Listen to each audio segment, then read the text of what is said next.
We'll read this in 40 minutes. I have this up. Somebody asked, was this guy an actual villain?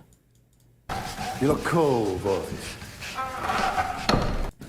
Oh, Alistair? Oh, Alistair? Or Alistair? Alistair? This was the last good character in Game of Thrones. I don't think this guy was a villain. I think we were sympathetic towards him. Jon Snow basically betrayed or redid the entirety of the Night's Watch and their mission in like 1 week because he fell in love with a wildling girl and then claims that he has information about White Walkers or something.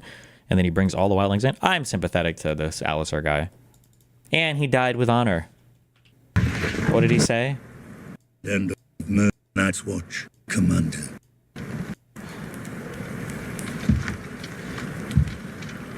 Nah, he's such a dick to the young recruits. What was his background, though? They call him Sir, so was he a knight? What, like, how formal was his background? Because one thing that I thought was interesting back when Game of Thrones was good, okay? You say he's a dick to the young recruits, but he might not have had, like, the training to be as formal or good at training people, you know, as he fought against Robert in the Rebellion, as other people. There's a good line where, I'm not gonna be able to find this. Fuck! Two guys step in. Oh, it's here. I think they were training, and Jon is obviously a much better fighter than all these guys, and he whips some ass. Broke my nose, busted. And then they come in to fuck him up. Perhaps I'll write to my sister, the Queen, about it. And then Tyrion shows up, and he saves Jon, kind of. No one but you. But Tyrion brings up a good point. My Hold father on. knew. Wait. And he left me to rot at the wall all the same. True. Ren's father left him too. Outside a farmhouse when he was 3. Pip was caught stealing a wheel of cheese his little sister hadn't eaten in 3 days. He was given a choice, his right hand or the wall. I've been asking the Lord Commander about them. Fascinating stories. Everyone here sucks because they come from shitty backgrounds. And Jon Snow, meanwhile, marches in from the fucking Stark family with a master at arms and training and good food and good everything. So, like, obviously he's much better than all these guys. And Tyrion points that out to him. I appreciate that. That was good. Good job, Tyrion. So maybe this guy was a dick because he just wasn't that good of a knight. Okay? Don't hate him. And he tells Jon, if I had to do this all over again, I hope I'd kill you again, motherfucker. To our lands. An army of murderers and raiders. True. If I had to do it all over, knowing where I'd end up, I pray I'd make the right choice again. Based. I'm sure you would, Sir Alistair. Based. I fought. I lost. Now I rest. Based. But you... Based. Also, I know that people hate this Ollie kid, and I feel like they did a lot to make you hate him, okay? I don't know if people remember this. Do you guys know when you're introduced to Ollie? I don't know if people connect these, like if you realize the same person, but isn't Ollie's introduction in this show, isn't he hiding underneath the table? Oh yeah. Don't wildlings like fucking eat his family members? Like they eat his parents, bro. You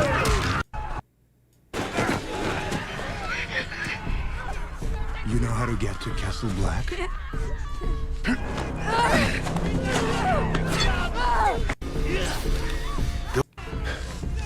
Open your eyes. I'm going to eat them. Do you hear me? Like, yeah, no shit this guy fucking hates wildlings. He's got a good reason to. Jesus. I'm going to eat your dead mama, and I'm going to eat your dead papa. Go tell the crows. And this guy's like 11 or 12 years old, and people are like, wow, why is Ollie such a dick to Jon Snow? Listen, bro. Jesus Christ. Thorne choosing to kill Jon after he already let the wildling in was retarded. Like, what's the next step after the wildlings realize their leader is dead? In the books, Jon was killed because he was going to bring the Night's Watch to fight the Boltons. They're honoring the Watch, the Night's Watch, okay? Fuck you. How many times have you rewatched the series? 0 times. Who would ever subject themselves to that? They had to eat people. This is what liberation looks like. Yes, HK is Hong Kong. Love from Hong Kong. Well, thanks, buddy. Okay, hold on. More links before I read this. 33 minutes and I'll read this article. The universe truly is cruel. Fully animated Transformers movie entirely on Cybertron. It had an Oscar-winning director at the helm. Everyone on production are huge fans. It gets the composer from TFP. It gets a star-studded voice cast putting in great performances. It gets glowing reviews. It's the best film in the franchise. It's the perfect introduction to a new Transformers cinematic universe. The marketing was shit. It flops. Return to Cyber. Oh. Is this guy a Transformers fan? I don't know if this is a hot take or not. And I haven't even watched that many, I think I watched like a grand total like 3 episodes of the Transformers growing up. But like,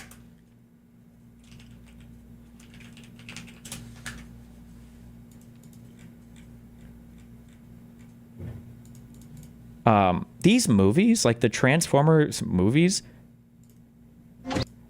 these movies were not Transformer movies, right? Like, you know that, right? These movies had nothing to do with the Transformers.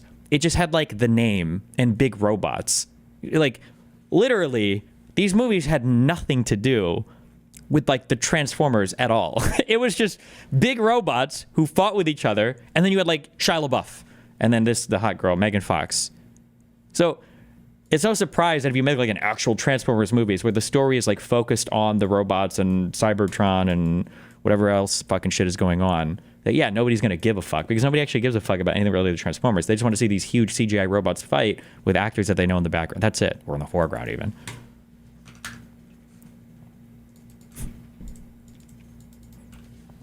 Why do you sympathize with Ali but not with Palestinian kids when the IDF eats their parents? Firstly, LOL. But secondly, I do sympathize with Palestinians. I have sympathized with Palestinians a ton. What are you talking about?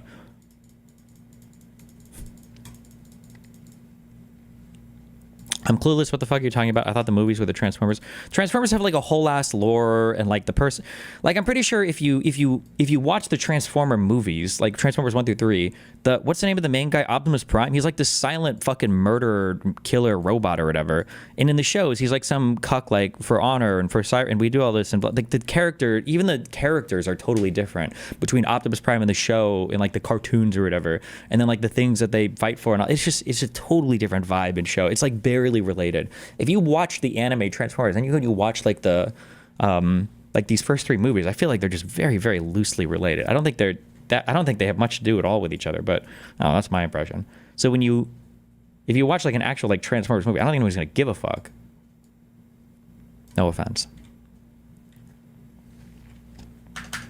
They have deep lore. True. What is this?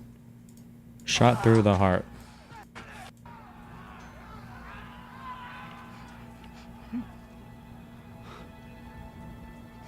What a fuckboy. That's love bombing. Look, he doesn't sincerely love her. He just knows he's about to get killed, and then he love bombs her with a smile.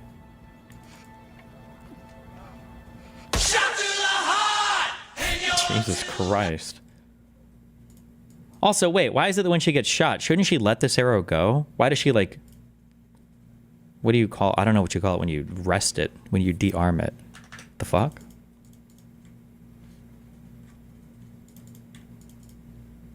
She should have killed him too. 1 shot, 2 kills. She was gripping the arrow, i.e., she wasn't going to shoot. Wait, really? Is that like an intentional thing? Oh, I thought this about that one Dark Knight scene too. Did we ever decide if that was intentional or not?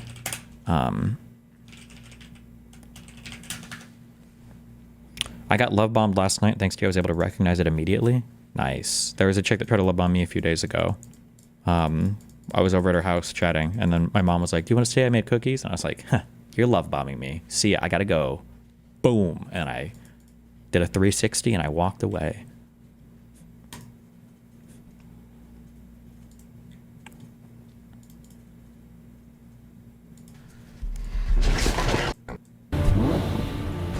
You had plans. Lose there. When he's holding the gun here, I can't tell if this is intentional or nobody on set just knows what a gun is, so they whatever. But like the Joker says, you can shoot him if he wants, but he's got his he has his finger on the hammer on the back. So I think if he pulled the trigger, the hammer wouldn't drop and it wouldn't do anything. Do you think this is intentional, or do you think it's just like a... Now we're talking. I have no idea.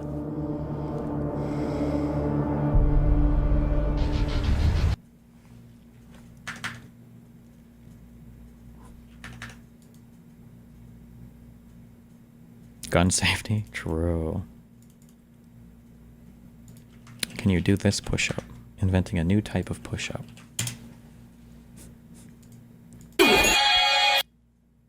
Oh, look, I have a volume bar back on Twitter. Thank you. Let's get ready to rumble! Right, left, then left, right, you see them stutter words. You didn't duck and got stuck with your uppercut. Now hear the crowd screaming, it's like they feeding. Jesus Christ, why? That movie didn't age well. Wait, which movie didn't age well?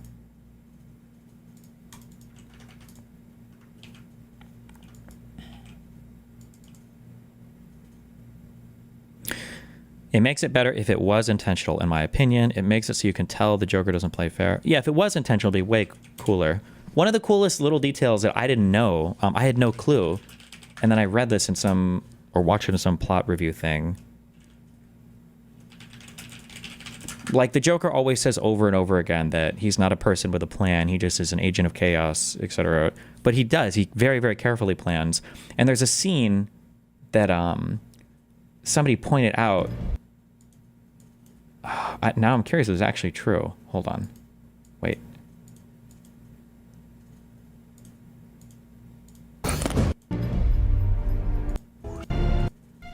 Wait, did he already find him? That when Batman approaches the Joker on top of this building, the thing that he's holding is he's literally holding a script that he's reading from, because he like writes his shit out in advance. Where's the one where he first finds the Joker on the rooftop? Not here. Or it's not a rooftop, I guess. It's when he's in this building. It's like right before this.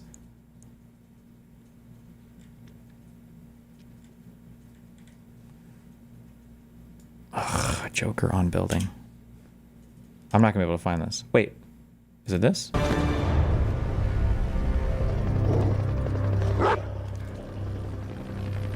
It might be before this. He's supposedly holding onto a script. Does anybody know what I'm talking about? Fuck you.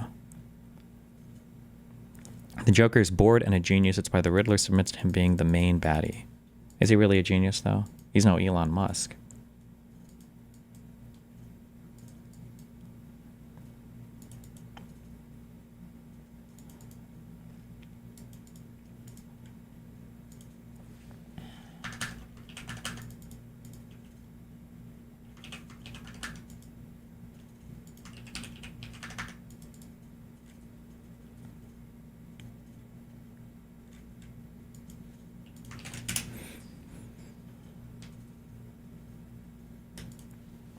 Abundance, a review. The strategic genius of wokeness was that they were able to make their 20 side of the 80-20 issue seem like an overall majority using civil rights law and social media mobs. Abundance Democrats are a movement that somehow manages to make their own 80 side look like the 20 side. Many of my readers have asked me to review Abundance by Ezra Klein and D.K. Thomp. I don't know why. If you're reading me, you already know more than I know. In an interview with Richard Hanania, Derek recently described himself as pathologically agreeable. He's not the only one. I attended several Abundance Democrat coded conferences last year. Who's this guy? Brian Chow.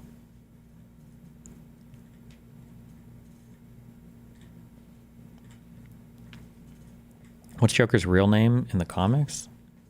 Isn't it a... I don't know. I was going to make a dumb joke. I can't even think of a name. Reddit says it's on the boat scene. Oh, maybe it is. Did you see the latest Joker movies? I'm conflicted about the second one. I saw the first one. I thought it was okay.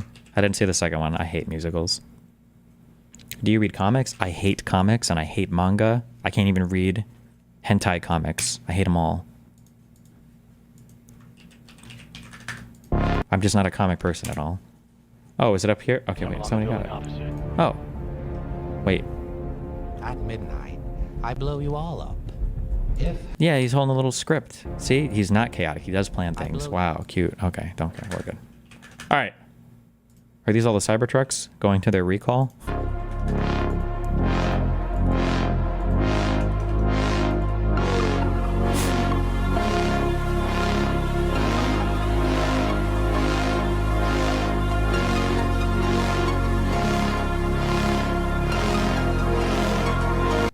Also, if you want to know how like I've been able to maintain my status as streamer for so long, people are making fun of this dude. This is what my routine looks like. I do this. Yeah, I usually wake up at like 4:30 a.m. instead of before 4. I think this is kind of crazy, but this is pretty normal, I think. Where are my other successful alpha chads in chat?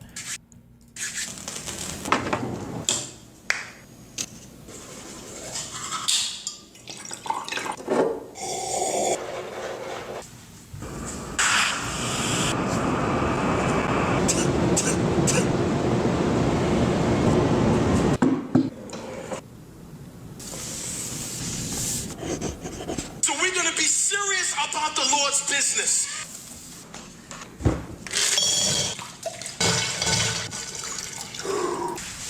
Could you ever actually...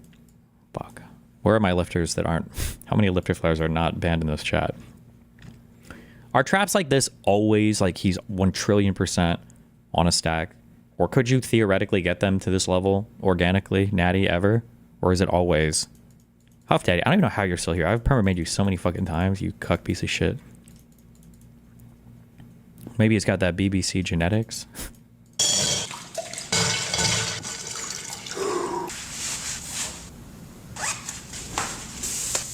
Yeah, one difference is I'll usually dunk my face in vanilla soylent instead of water. True.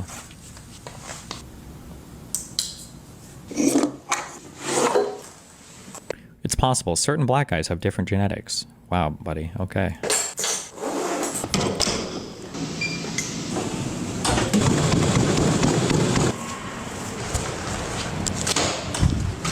Also, why is it that these guys who do these retarded videos, why don't they ever show any of their actual lifting routine? Like, you don't have a body that looks like this because you fucking run as fast as you can on a fucking treadmill and do random retarded push-ups throughout the day. Like, what the fuck?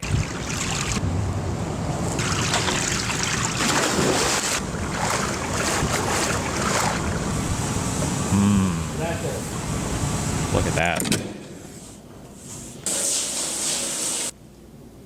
It says no diving.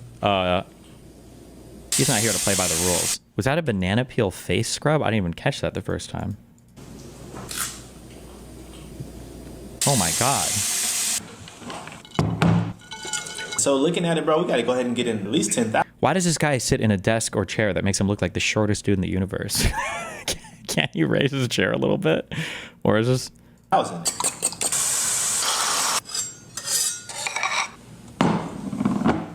Thank you. What a boss.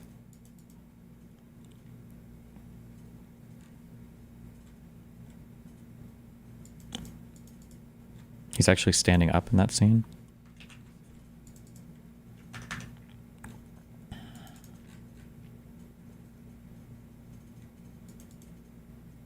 Look at the fucking view count. 686.9 million views.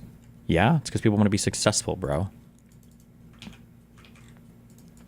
Look at speed. He's naturally athletic without working out.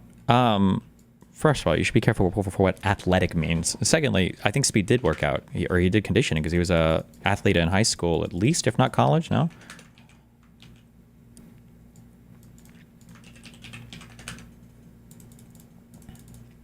Is this leaked audio shit real? Everything that he's doing is getting criticized in the media, and he says that he's helping, and he's not. He's making us look bad. He's making me look bad.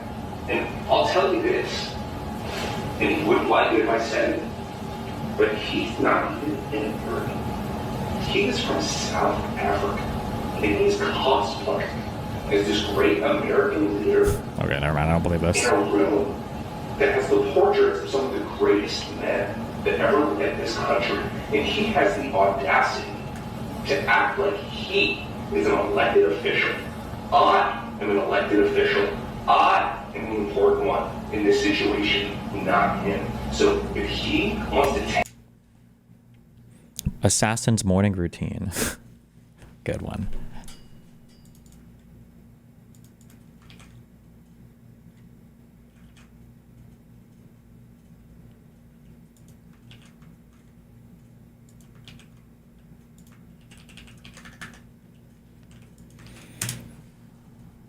U.S. forces defend the island. What is this? Yes, if in fact there was an unprecedented attack. They don't pay us money for the protection, you know?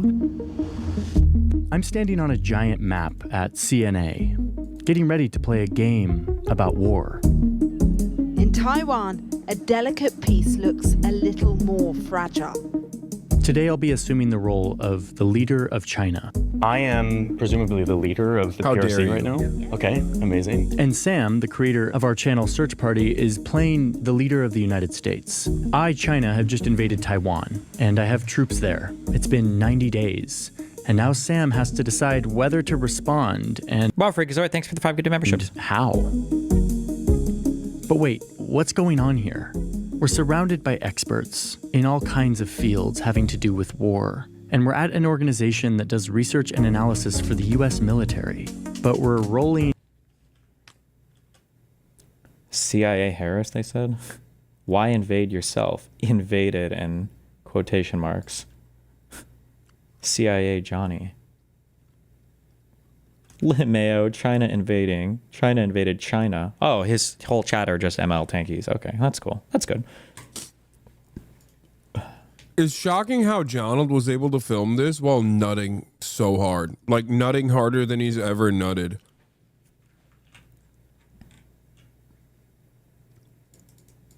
It's crazy that he was able to keep it in his pants the whole time. We're playing... I feel the same way every single time Hasan talks about China. Playing on a giant game board. Why do we need to play games about war? War games are a very cheap way to get better at decisions than war. Militaries spend millions of dollars on designing and playing war games. And I came here to understand why. Here's the US military gaming out World War II battles before they happened. Here's the Vietnam War, the Iraq War, and lately they've been... Okay, that's like 1 W and then the rest is L's. So maybe war games are not the best? Wait. And lately... Here's the US military gaming out World War II battles before they happened. Here's the Vietnam War, the Iraq War, and lately they've been... Okay, that's like 1 W and then the rest is L's. Okay, Vietnam was, I think, an L. I think most people would agree with that. Iraq was a definite W from a military sense. World War II was a W from... What is he talking about? Does he just mean that since Iraq turned out bad, politically, that was an L? Like, because militarily, I don't think anybody would say that. So maybe war games are not the best? You know?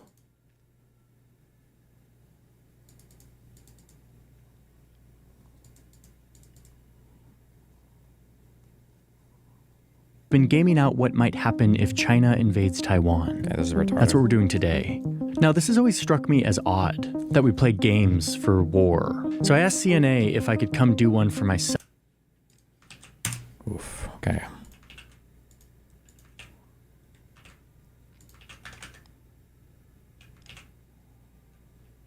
Why am I being linked so much to Hasan shit? One sec. What was this?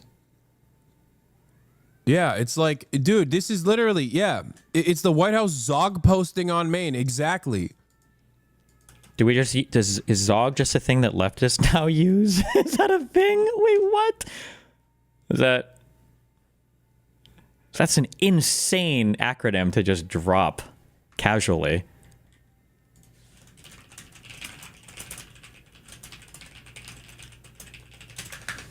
Okay. Like, this is everything. This is everything that the Nazis have been fucking saying. And Zog is Zionist occupied government. It's a fucking 4chan Nazi term. Okay? Oh, he just said it. Zog stands for Zionist occupied government. It's just the conspiracy theory that Jews run the world, basically.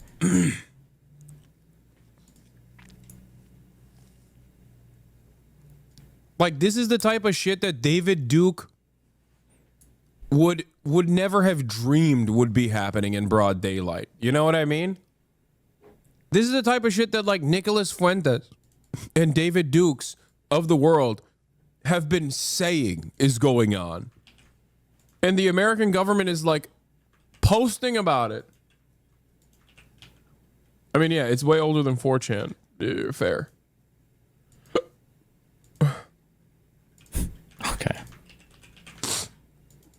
A little bit crazy. Courts will have a lot to consider. Okay. More impotent judges. Judge Boasberg rejects the Trump admin's call to rescind his restraining order, saying the Venezuelans marked for deportation under the Alien Enemies Act are likely to win because they are entitled to individual hearings / due process. Boasberg agrees Trump is owed great deference to invoke the AEA, but says deportees must have a real chance to argue they are not subject to Trump's proclamation and a chance to contest incarceration in El Salvador, where there is a likelihood of potential torture. So did anything happen? Did we get any contempt issues? Did we... Court of Appeals hearing for dismissing Judge Boasberg. So what the district court said was, I think they, plaintiffs, did this have just start? certainly presented a serious question that the president's proclamation is not legal under the AEA, or a different way of saying it is that the AEA does not provide a basis for the president's proclamation, given that the terms invasion, predatory incursion really relate to hostile acts perpetrated by enemy nations and commensurate to war. Also, the terms nation and government do not apply to non-state actors like criminal gangs. And then he goes on without ever referencing, the opportunity to make challenges to individualized determinations. It's so fucking crazy that AOC and Bernie thought it'd be a good idea to talk to Hasan. One thing you got to know is for a lot of these politicians, a lot of their public meetings and everything are kind of ran by or dictated by their staffers because they don't have time. The politicians don't have time to dig through everybody's record and figure out who they should be meeting or what they should be doing. They've a ton of different things that are calling for their attention. So their staffers help with a lot of that. And for a lot of these people, their staffers are going to be a lot younger and they're going to be way more Zoomer socialist types, so they're going to have really good opinions about people like Hasan. That's probably where most of these suggestions get funneled through, our younger staffers. Under the AEA. So I think that's the order that you have before you. That's the order that we took an appeal of. And how did we get here? Where legal residents are being sent to El Salvador because of having tattoos? Just remember, and it is true, that conservatives will defend gallows. Conservatives will defend the deportation or the imprisonment or eventually the execution of people like me. Unironically, down the line, probably, but people in the media, people who are political opponents, people who are immigrants they don't like. Conservatives have shown, rank and file conservatives have shown at least the ones that are politically engaged will defend anything that this administration does, no matter how disgusting or abhorrent it is. Just always be aware of that. Keep that in the back of your mind. And its basis is specifically the sort of second guessing of the adequacy of the president's determinations that statutory preconditions of the AEA have been satisfied. And the Supreme Court's decision in Ludecky and this court's decision in Citizens Protective League specifically preclude such review. Here's how the Supreme Court described it in Ludecky. The very nature of the president's power to order the removal of all enemy aliens rejects the notions that courts may pass judgment upon the exercise of that discretion, end quote. Similarly, this court in Citizens Protective League recognized that, quote, Okay, somebody filming at the end. We'll see how it goes.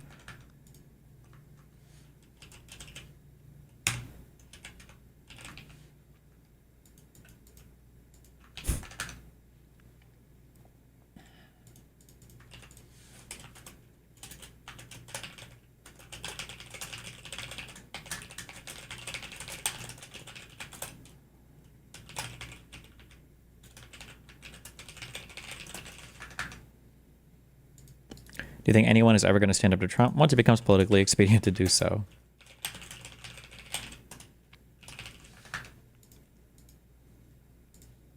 Okay.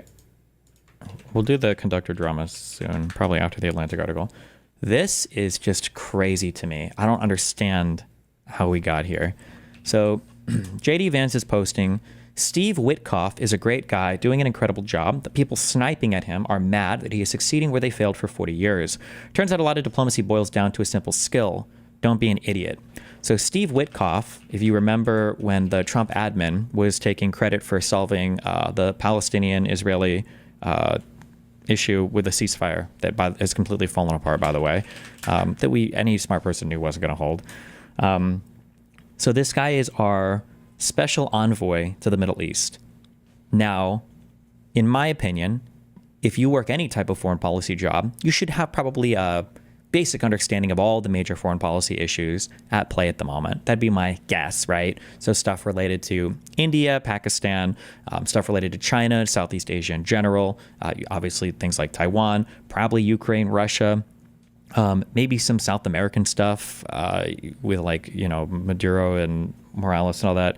And obviously in the Middle East, where you specialize in and whatever's going on in Africa, you should probably just know these things. This is your job. At the very least, he should be well versed in Middle Eastern politics. And I would say probably like Taiwan and Russia and Ukraine, because these are like our major foreign policy. I would expect that you would just have that fundamental knowledge or baseline knowledge if you're in a position like this. That'd be my guess. I haven't watched this and I probably won't because it's too much time. Apparently they did this show. I'm not being misled, right? This podcast happened a few days ago. This is unbelievable to me. I cannot believe this. I cannot believe this. I can't believe this. I can't. Just deliver that? Well, first of all, I think the largest issue in that conflict are these so-called 4 regions: Donbass, Crimea, the names Lugansk, and there's 2 others.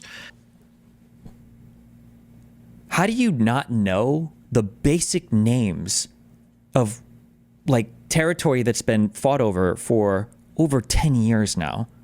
How can you not know this? Like the Donbass is just a big region. I don't even know if that's like an official thing. It's like, I think it's like in the US, it would be like the Pacific Northwest. That's not like a state. There's not like borders for the Pacific Northwest, right? Donetsk and Luhansk they're cities, but they're also like cities are they called oblasts in Ukraine? Like there's the Donetsk Oblast and the Luhansk Oblast. And those are also like the capital cities. Those are both in the Donbass. I don't know. How do you not have any of these things in his head? What the fuck? Like, what is happening here? Crimea, the names Lugansk, and there's 2 others. They're Russian speaking. Yep. There have been referendums where the overwhelming majority of the people have indicated that they want to be under Russian rule. This is just a total fucking lie also. So now we've moved on from Crimea wanted to be under Russian rule, which was never the case. By the way, which also doesn't even matter. Even if it was the case that 100% of your citizens voted, that's not how borders work. That's not how countries work. That's not how anything works. So even if that was true, it doesn't matter. But it's not true. It's not true. But even if it was true, it doesn't matter. But I like how it's gone from Crimea voted to leave, which, by the way, the only poll that even showed that in the majority was after Russia took over fucking Crimea in 2014. Okay. But even if that was, it doesn't matter. That's just not, territory doesn't work that way. Okay. But now this is expanded to, Donetsk and Luhansk have also voted to leave and they've wanted to leave the whole time. This is all just bullshit, but okay. Yes. I think that's the key issue in the conflict. So that's the first thing. That when that gets settled. Also, this is just Russian propaganda. The Russian propaganda line, we don't even repeat the Russian propaganda anymore, but the Russian propaganda was always, okay, in the Donbass, okay, there was a genocide happening where Ukrainians were murdering ethnic Russians in Luhansk and Donetsk. That was the Russian line. And the only reason why Russian peacekeepers needed to go into those territories was to save the poor people that were being murdered indiscriminately by Azov and the other Ukrainian Nazis. That's the propaganda line. So him saying that, this war is happening just because of the conflict in those regions that's the Russian propaganda talking point. The conflict in those regions was because Russian invaders, initially it was Russian providing other people with weapons and then just Russian troops just invading, okay, before the formal huge war, okay? This has been happening for 10 years, all right? This is a Russian propaganda talking point. So that's the first thing. That when that gets settled, and we're having very, very positive conversations. And Russia controls that. In fact, some of those very positive conversations, I don't know what he's talking about. I thought that this was going to be solved on day one. It's day one. Russia controls that. In fact, some of those territories are now, from the Russian perspective, part of Russia. Correct. That's correct. But this has always been the issue. Right. And No? What does he mean by that? Sort of no one wants to talk about it. What do you mean no one wants to talk about it? What? That's the elephant in the room. The elephant in the room is There are constitutional issues within Ukraine as to what they can concede to with regard to giving up territory. The Russians are de facto in control of these territories. Yes. The question is, will they be? Will the world acknowledge that territories? Yes. I like how he also says, and I don't know if we're just using words. So I've said this before. I don't know if I've clarified, but de facto means that for all intents and purposes, you kind of are, but you're not on paper. De jure means that you're on paper. From Russia's perspective, they de jure control, I believe they control both those oblasts and more because they formally annexed it as far as Russia is concerned. So they don't de facto control those regions in their eyes. They de jure, they have actual control on paper. They've formally annexed these regions. But I mean, we're just saying whatever words, I guess. So whatever, who cares? The Russians are de facto in control of these territories. Yes. The question is, will they be? Will the world acknowledge that those are Russian territories? Will it end up? Can Zelensky survive politically if he acknowledges this? Oh my God! This is the central issue in the conflict. Absolutely that. On NATO. But anyway, there's no shot I would survive watching this whole fucking interview. It's crazy to me that Tucker Carlson is just a full-on Russian stooge sellout, though. That's just crazy to me. Read this excerpt from the interview. It's unreal. I don't regard Putin as a bad guy, Witkoff said, saying it was gracious of the Russian leader to receive him in Moscow for talks earlier this month. What the fuck? That meeting got personal, he said, recalling how Putin had commissioned a beautiful portrait of President Trump from the leading Russian artist, which Witkoff took home to the president. Wait, is this true? Witkoff said also that following the assassination attempt against Trump in September, Putin said that he went to his local church and met with his priest and prayed for Trump, not because he could become the president of the United States, but because he had a friendship with him. Trump was clearly touched by Putin's story and the portrait, Witkoff said.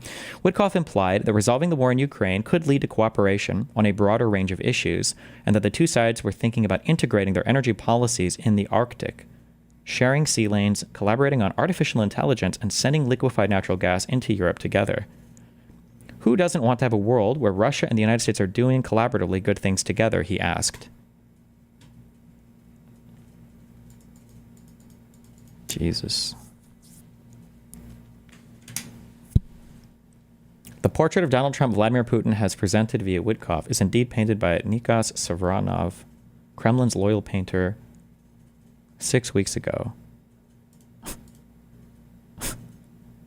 Bro. What?